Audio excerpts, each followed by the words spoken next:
Bienvenue sur Amasoa Univers, je suis Amin Lo, l'auteur de la première série audio dédiée au projet de l'incarnation. Si vous aimez la série, n'hésitez pas à liker la vidéo, pensez à vous abonner et à activer la cloche pour ne rien manquer. Je vous souhaite une bonne écoute. Nous sommes réunis aujourd'hui pour aborder un sujet qui, dans son essence, est à la fois une fin et un commencement. Ce sujet, c'est l'Apocalypse, mais pas au sens de destruction et de chaos que nous lui attribuons habituellement. Non, ici, nous parlons de l'Apocalypse dans son sens premier, son sens étymologique, la révélation. Une révélation qui nous invite à découvrir une vérité fondamentale, celle que l'énergie d'amour est l'expérience ultime, l'essence même de notre être, et la réponse à toutes nos questions. Pour comprendre cela, nous devons explorer un paradoxe profond, celui de l'être humain, ancré dans sa réalité physique et temporelle, et de l'âme, éternelle et infinie. Ces deux énergies, ces deux postures, cohabitent en chacun de nous, souvent en tension, parfois en harmonie. Et aujourd'hui, je vais tenter de les réconcilier. Avant de plonger dans cette réflexion, j'aimerais que vous imaginiez une scène simple. Un homme qui contemple un coucher de soleil. Un homme, pris dans son existence quotidienne, voit peut-être le coucher de soleil comme un simple spectacle.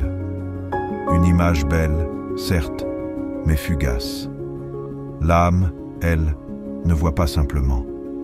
Elle ressent, elle embrasse l'éternité de ce moment. Elle perçoit la connexion entre ce soleil qui se couche et l'infini du cosmos. Et pourtant, ces deux expériences appartiennent à une même personne. C'est là tout le projet de l'incarnation. Faire coexister l'éphémère et l'éternel, le concret et le transcendant, le corps et l'âme. Revenons à notre thème du jour, l'énergie d'amour. Pourquoi cette énergie est-elle essentielle ? Pourquoi est-elle la révélation ultime ? Parce qu'elle est le point de convergence entre ces deux dimensions de notre être. Elle est à la fois universelle et intime, illimitée et tangible. L'amour est ce pont qui permet à l'âme et au corps de se rencontrer, de se comprendre, de cohabiter en harmonie. Pour l'homme, l'amour est souvent perçu comme une transaction. On donne pour recevoir. Nous cherchons à être aimés pour combler un vide, pour apaiser une peur, pour trouver une validation. Ce besoin d'amour, bien qu'humain, est aussi un signal de notre déconnexion avec l'énergie d'amour authentique, celle qui ne se mesure pas, qui ne se médite pas, qui simplement émane. Et pour l'âme, l'amour est tout autre chose. Il n'est pas conditionné, il n'est pas lié à une attente ou à une peur. L'âme sait que l'amour est l'essence de tout ce qui existe. Elle le reconnaît dans un souffle, dans un regard, dans le silence. Pour elle, l'amour est un état d'être, une vibration fondamentale qui sous-tend toute chose. Alors, comment ces deux perceptions de l'amour peuvent-elles coexister en nous? Comment l'humain peut-il apprendre à percevoir l'amour comme l'âme le fait? C'est là que le travail commence. L'énergie d'amour, pour être vécue pleinement, commence par un retour à soi. L'amour de soi n'est pas une complaisance, ce n'est pas un ego démesuré. C'est une reconnaissance sincère de ce que nous sommes, dans notre entièreté. C'est accepter nos forces et nos faiblesses, nos lumières et nos ombres. C'est réaliser que nous sommes à la fois l'humain et l'âme, et que ces deux énergies ne sont pas en opposition, mais en dialogue. Prenons un exemple concret. Vous êtes dans une relation amoureuse. Votre part humaine cherche des preuves d'amour, des mots, des gestes, des actes. Vous voulez être sûr que l'autre est présent, qu'il vous choisit. Mais votre âme, elle, sait que l'amour ne peut être prouvé. Elle sait que l'amour n'est pas dans ce que vous recevez, mais dans ce que vous êtes capable de donner. sans condition. Ce décalage peut créer de la souffrance si vous vous identifiez uniquement à votre part humaine. Alors, que faire? Comment intégrer cette révélation? La clé est dans la compréhension que l'amour n'est pas un objet à conquérir, mais une énergie à cultiver. Lorsque vous commencez à vous aimer sans condition, à reconnaître votre valeur intrinsèque, vous ouvrez la porte à cette énergie d'amour. Et cette énergie, une fois révélée, se manifeste naturellement dans toutes vos relations.